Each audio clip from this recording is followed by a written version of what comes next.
సభ సమావేశాలను లైవ్ ద్వారా చూద్దాం.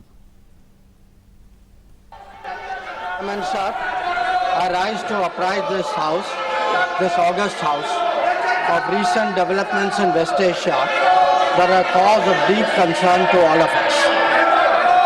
Nothing will go on record except the minister's statement. As honorable members are aware, this round of conflict started on 28 February 2026.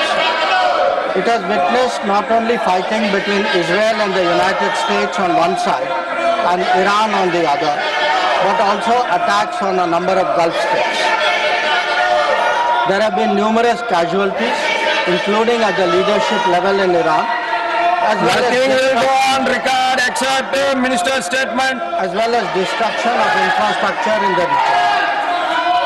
At the very outset, government had issued a statement on 28 February expressing its deep concern and urging all sides to exercise restraint, avoid escalation and prioritize the safety of civilians.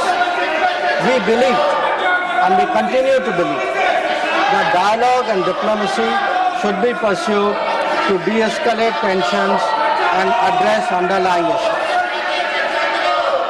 Sir, it is also imperative that the sovereignty and territorial integrity of all states in the region be respected.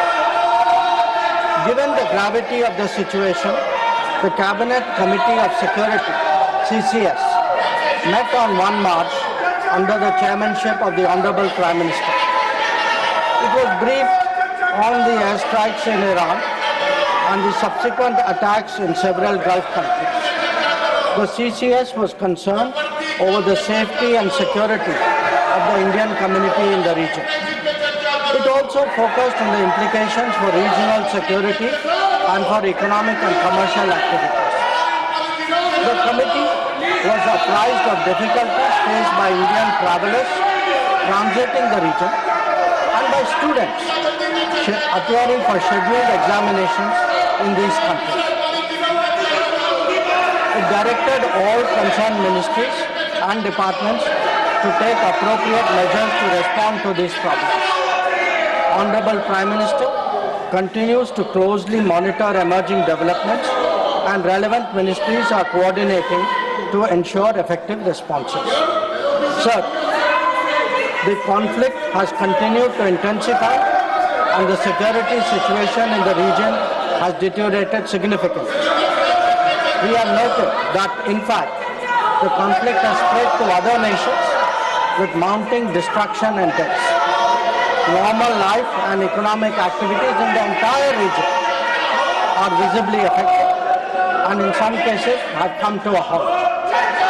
We therefore reiterated our call on 3 March for dialogue and diplomacy and spoke up for an early end to the conflict. I am confident, Chairman Sir, that the House joins me in expressing our sorrow at the loss of lives. Honorable Chairman Sir, while any development that negatively impacts peace and security in the world is deeply troubling, this ongoing conflict is an issue of particular concern for India.